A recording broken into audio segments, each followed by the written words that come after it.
Welcome back to another BW3 podcast brought to you by Algar Performance and Schaefer's Oil. We are with Brendan Willard as we are getting ready to say goodbye to the month of January, and things on a lot of racetracks are really going to be heating up in February, aren't they? They are, hopefully. Everything's weather dependent this time of year, but we were talking last night in the shop. It's 2 weeks away till Springfield, till their Sweetheart. It used to be the Sweetheart Enduro. I don't know what they're calling it now, but they've got a big race coming up and open practice and stuff. So that's right around the corner. And February 20th and 21st is when they're racing. 3 weeks away. So that's close. And then we're a month, basically we're March, Springfield's like March 13th and 14th. So it's race season's here, whether you like it or not. A lot of racing on TV last weekend with the World of Outlaws season opener, which had some surprises with, I think, some surprises. I think Chris Madden's really good there, and but I don't think anybody had him dominating opening night. And pretty cool to see the Rocket One team win the overall weekend points there. And so Shepard had a really rough Arizona trip and then made up for it a week later. So that's the beauty for those guys that are racing every weekend, like we talked about last week on the show. When you go to Speed Weeks, the beauty of Speed Weeks is you can race the next day, and you can run really crappy the night before, and you don't have to think about it for a week. You can get right back on the horse and go again. So I think it'd be interesting to see how Needmore, Georgia happens this weekend. That's a Hunt the Front Series race. A lot of teams, I think, will stay down there for that, and then go right back to Volusia pretty quick for I think there's maybe a weekend off, but then it's midweek, kickoff. It'll be UMP on Monday or Tuesday of the following week, the week before the Daytona 500. So, the Clash is supposed to be this weekend. What do you think about that? That's getting out there as far as scheduling a race in the Northland like that at Bowman Gray. Yeah. Last year they had good weather and great weather. I remember, and it's been over 20 years ago now, but we were in North Carolina for a weekend in January, and it barely snowed. I'm talking like 1/4 inch of snow, and the whole place shut down. They just don't have the equipment and the stuff to take care of the roads. But I saw the weather forecast this morning. They actually showed North Carolina on the Springfield weather, showing the weather they're supposed to get, 6-7 inches of snow. So I'm assuming you'll see that one pushed to a midweek show or something. I feel like you have to race at Bowman Gray. You've already put your eggs in those baskets, right? So you just have to find a couple days it's warm. What I read, if you want a good follow Bob Pockris on X, and the teams are going through tech. Today's Thursday, so they're going through tech today and impounding the cars. So I think you'll see a race middle of next week. So what I think at Bowman Gray. It's for the teams. You got to think of that the TV trucks and everything's already there. Right. The teams, it's an hour drive up the road, if that. So it's not, be going from Lebanon to Springfield for them. So no big deal for them to go to that, where Daytona's 10 hours and different deals. So pretty crazy weather going on there. They went from getting it in to not. I've heard everything from Coffee with Kenny. They said tire warmers possibly, and take the jet dryers and get some heat in the racetrack. So on pavement, that's a big deal. I've raced at New Smyrna with it 33 degrees out one time in Florida. So it can be cold down there too. And that was the most challenging track conditions I've ever had, just because I was really inexperienced. I think I had only ran like 15, 16 pavement races in my life at that point. And we drew the pole, actually. You had to finish at the top 10 to hit the invert from the previous night. And it was our second night down there, and we drew the pole. And I'll never forget that, because we had to pit on lap 2. We were so far off. We had no idea that what the tide coming in would do. We had no idea what the temperatures would do. We thought the car needed to be freed up, and we went the complete wrong way. And that was the most miserable couple of laps. I think there was I don't remember. I'd have to look it up. They started probably 28 or 30 cars that night, and I was on the pole, and I spun my tires all the way down the front straightaway, it felt like. And I mean, I've never been so loose and miserable for a couple laps, and I remember coming on the radio, and I'm like, luckily they had a caution in lap 2. That was what saved us, and we were not the caution. I still have no idea why, but I was smart enough to know that I had an ill handling race car and to hold your line and not be an idiot, and so I did, and we got a caution and threw everything we could at it, and we salvaged a decent finish that night and didn't tear anything up. So that was a fun week of racing back then, and I'll never forget how cold it was. They had burn barrels in the infield. Oh my! And for the fans, to hang out. And I remember it was colder there than it was in Lebanon, and had some friends flying back and forth, and they flew home. I'm like, you're going to be flying home to warmer weather tomorrow morning than what we got here, but.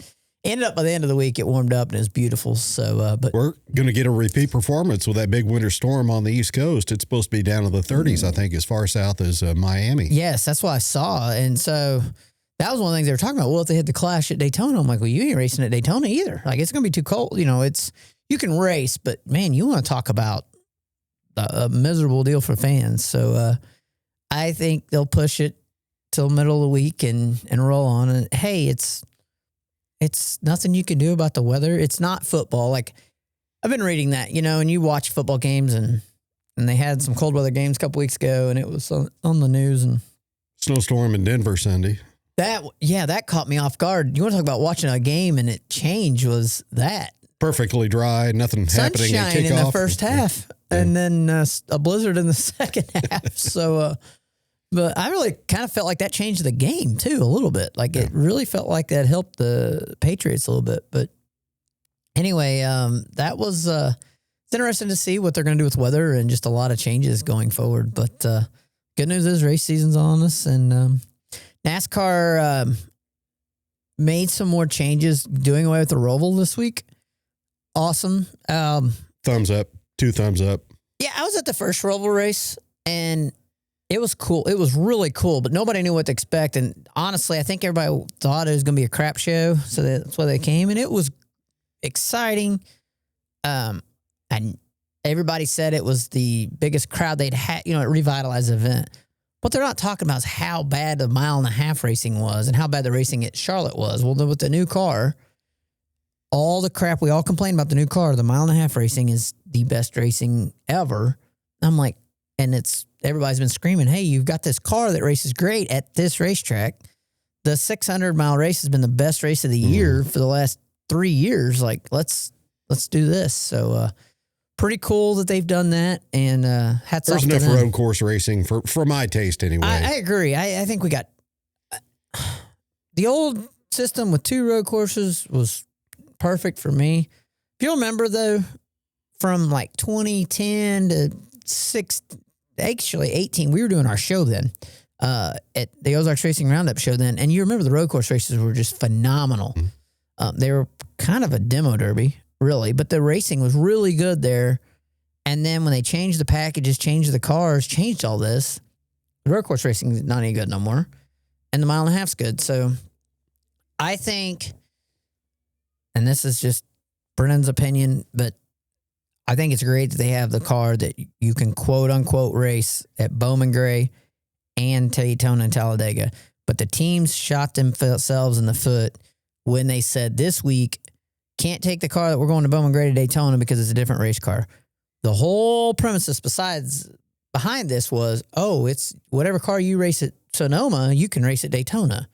Obviously, we all are not dumb, and it's the same center section and the same front and rear clips, different control arms, different trail arms, just different everything.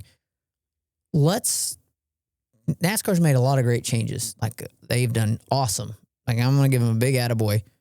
And I want to give Jim France a big attaboy in our next little segment here. But they did great things. Go ahead and take that car. Let's make a short track car. They've got the higher horsepower now. I think it'll help. But figure out what you need. You've been listening to Mark Martin. Go listen to him a little bit more and get some guys that know. And let's go get a car that's really badass race car at Bristol and Martinsville and all these other places, because this car is awesome. It's too good of a race car, though. It will race good at a 1/4-mile racetrack because it is a sports car. And so all the things that are good to race good at Bowman Gray kind of make Bristol and Martinsville and the road courses not as good because the car's too good, if that makes sense. But so take some downforce away, do some things with the car, change your contact pads, change some things. Everybody has this expense no matter what. And we all on the dirt side of things and the pavement side of things gripe about costs. All of us do, but we're all our worst enemy in that too. So they can compromise and come up with something for sure. But we were talking about racing and Jim France. 24 Hours of Daytona last weekend. Penske wins it. That's third in a row, right? Rolex 24. Yeah. Biggest crowd they've ever had by a large margin. And that event keeps growing year after year after year. A big camping event. I've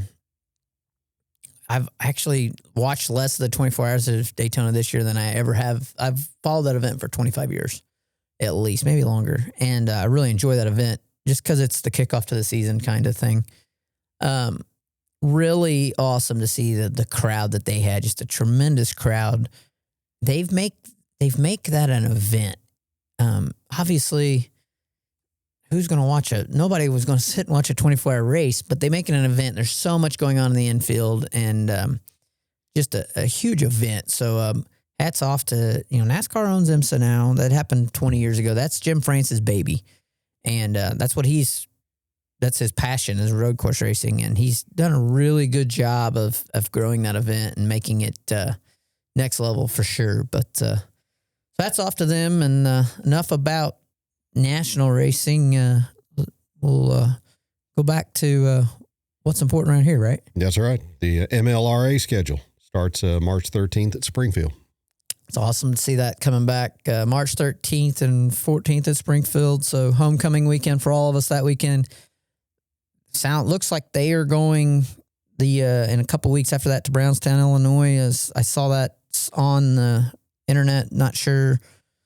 I'm assuming that'll be a full weekend. Ernie's really good about making sure you have a full weekend, but the MLRA schedule is pretty awesome as far as your race at Springfield. There's 2 different weekends at Lucas Oil Speedway. I know they were trying to get, I don't know if Callaway, if they got something worked out there yet or not, but a lot of races really close in our area, so it's pretty awesome to see that, and we're excited about that coming back.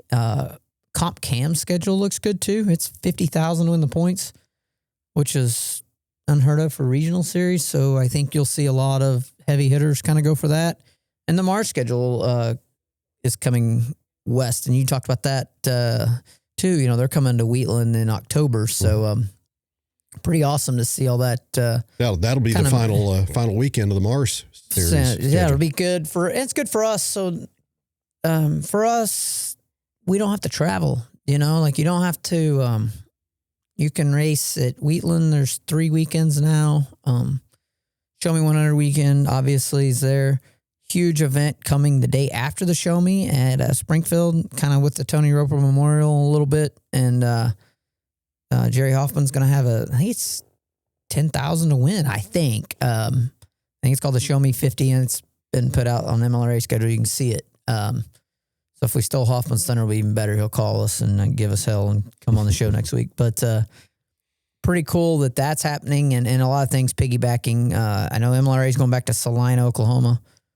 Maybe my favorite racetrack on the schedule that we used to go to. I love going there. If you Google Earth it, it is the exact size of Lebanon I-44 Speedway to within 10 feet. So I really like that racetrack in the world famous Salina High Banks, but it's got a steakhouse so it's the coolest part of that is it's got a steakhouse in the stand. So I think it's in June that weekend, but if you've never been to Salina, Oklahoma, it's about 3 hours from Lebanon. It's not bad. And it's in Pryor, Oklahoma. And it is just a really cool event. That weekend, Freedom, they used to call it Freedom 50. I don't know what they're calling it now, but pretty cool event that you're there for the weekend. You can camp out and hang out, and there's literally a steakhouse. So after the race is over, the steakhouse stays open. And so you go to the restaurant, and all of us go up there, maintenance our cars, take an hour to get up there, let the line die down a little bit, and go up and have a steak and relax a little bit and go to bed. So pretty pretty cool event that they have there. Also, I saw West Liberty, Iowa to end the year. I think that's a pretty big paying race to a big racetrack. Probably the biggest race, that or Muskogee, Oklahoma, the biggest racetracks I've ever raced on. Actually, the last race of the year is November 7th at I-55. That's right. Josh Carroll's place. Josh is going to kill me for forgetting that. But big, kind of cool there. That's the week before the Turkey Bowl, the prelude to the Turkey Bowl, kind of, right? So I've always wanted somebody to have their championship at the Turkey Bowl, but really the Turkey Bowl is its own event and its own, it needs to stay. It doesn't need to have a point. It doesn't need distinction, by my opinion. I guess if that one got snowed out, you can move it, but pretty cool that Josh Carroll's got that going at Peevely. They had they did it the first time last year, and Brownstown and Peevely, going there a couple times. We went to Brownstown last year with Mars, and I really enjoyed that place. And Peevely's a fun racetrack too, and Peevely's a whole lot of fun. It's not as fun when you got to pay for what you tear up there, but it's really a great racetrack. Really, another thing, it's close to Lebanon, so a lot of our fans can go there and watch us there. So pretty cool little racetrack there, and I think a good schedule. It's close to here. They go to Burlington, the 34 Raceway. We've talked about that on the show. It's one of my favorite events as well. And Davenport, another good racetrack. So a lot of good racetracks on that schedule, and it's going to be a lot of fun to hit some of those up. And then the comp schedule is good too, and that's everybody's schedule's really usually they don't conflict that early. But I was all about the national tour doing. I was one of the few people saying that it's good that Lucas Oil and World of Outlaws race against each other that quick. So these are your Lucas Oil guys, these are your World of Outlaw guys, and I think it makes it more attractive for people to go to Speed Weeks, in my opinion. So kind of see what happens on that. If you want to be warm, you for sure go to the World of Outlaws race the week after the Daytona 500 because it's way south. It's the southernmost dirt track in the United States. So they all tested there Monday. Pretty cool looking racetrack south of Fort Myers, Florida. So way down there in the warm. But that'll be interesting to see how the split happens this year at the beginning. But that's the only really weekend that they are kind of head to head. Then everybody's back together for Bubba Raceway Park or Ocala, whatever they call it now. And then I think Golden Isles is together again that weekend too. So a lot going on there. Revival Series released their schedule a couple weeks ago. They open up the season at Boot Hill. We've opened up our year twice there. I like that racetrack too. That's the first weekend of March. But so Revival's really branching out, and that series has grown tremendously. So we'll see how that goes. That really shocking to me. That wasn't a Comp Cams race that they went with Revival. But always a good racetrack down there. And the staff and the people at the racetrack are so welcoming, and what they do for the drivers. They have a huge crawfish boil on a Thursday night and just welcome you in. So a lot of fun to go to that event. Lucas Oil Speedway, they practice March 21st, and they've got the King of America USMTS series coming the 26th through the 28th of March. Pretty cool to see that. That may have got rained out last. I can't remember if they got to get that in or if they got rained out last year. But always a big event. Used to be at Humboldt Speedway, and I do think it's at the right racetrack for them. Lucas Oil Speedway's made a huge change, moving the track to the wall in 3 and 4. Much welcome change. I think all of us drivers are for that. Interesting to see how the safety of racetracks has changed. When I-44 Speedway was built, it was kind of built that way with the wall way back. The wall is far enough back there that you have time to slow down a little bit. Where like Lucas Oil Speedway had that lip, and you get off that lip and 3 and 4 especially, and it was really if you got over that lip, there was no coming back. And the track shelves off of 4 there, and I think they're pouring concrete to get rid of that entrance that they never used anyway. So I'm anxious to see these changes. I hope they don't make it bigger in 1 and 2. I'm assuming that once this works, that they'll do the same thing in 1 and 2, and hopefully they just pour a concrete wall all the way around. Burlington, Iowa is 34 Raceway is awesome racetrack, and then 3 and 4, it's got the wall right there. And of course, they have no wall in 1 and 2, but really just it races good. And they're very similar in size. And I think that's the only thing that Lucas Oil Speedway is missing is for a big race for World of Outlaws, for high limit sprint cars and late models like ours. Kind of really need a wall to throw a cushion, or really good Iowa dirt like they have at Burlington. But so it'll help that racing there and make. I think it's going to make the racing better, and I do think it's going to be safer. It's kind of crazy how the things have changed. In safety, you'd always want the wall a little bit further away. Now you want the wall right there where you can't get a run at it to hit it. Speaking of dirt, saw a couple of weeks ago Lake Ozark. They totally revamped their track with new dirt. New dirt there. Big weekend in June for them with Comp and Revival together. A lot of co-sanctioned races with Comp and Revival this year, so that's a good race. One of my favorite tracks as well. So I like going to the lake, and we may have to hit that one up soon for that race. I think they got a couple late model races there this year. So they start off April 11th. That's their first race. I-44 Speedway opening night is Saturday, April the 4th, and they're going to practice on March 21st there.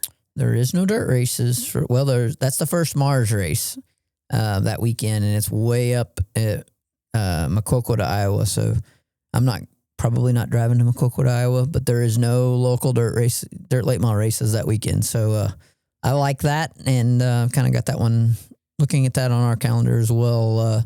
Maybe it'd be at the season opener. We'll see. When it gets closer, we'll decide on what we're doing there. But pretty good opening weekend there. When's the second race there? Second race is April 18th. Perfect. My birthday. So there we go. I don't think we race that weekend either. So yeah, we the old asphalt car we have out. to get the old asphalt car ready, but hit a couple of those up. Big changes there. Going to Hoosier Tire will be a good thing in the late model class. Everybody's all for that. That's going to help the racing tremendously at I-44 Speedway. So nothing against the Macquarie tires are actually probably the best tire I've ever seen on repeatability for back-to-back weeks, where if you had a tire rule and you're racing weekly, if you're racing every week, it's a great tire. When you're racing twice a month and you got 50 lap races, it does not punish you for abusing your tires. And I think the racing will be better on the Hoosiers, where you use your right front up or your right rear up, you're going to pay for it the rest of the feature. And not only that, you're going to pay for it. The tire's not going to come back. And I think that's what's very important in pavement racing is tire preservation and making you have to baby your tires. It's just, dirt tracks,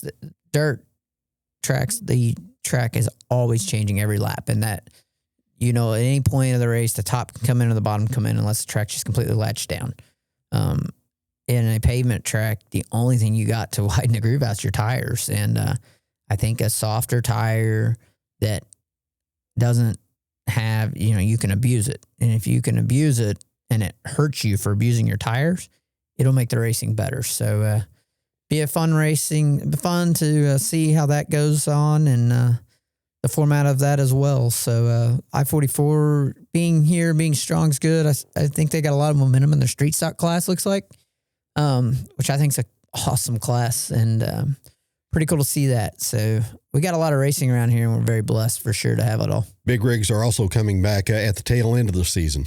Labor Day weekend at I-44, so that'll be perfect. That'll be a full weekend deal for them, and if you've never been to that, it's definitely something everybody needs to see once in their life. And man, they have such a huge following. Everybody loves it when they come to I-44 Speedway. So cool to see them coming back this year, and that'll be a huge weekend. That whole weekend, what Aaron will have going on there, it'll be pretty awesome to see. We'll talk more about the upcoming season next week. Good job. Sounds good. And see, hopefully the Clash gets in this weekend, but I bet we'll be midweek racing on TV on Fox next week, watching that and checking it out. No doubt. That'll do it for the BW3 podcast, brought to you by Allgaier Performance and also by Schaefer's Oil, presented and distributed by Suino Visuals.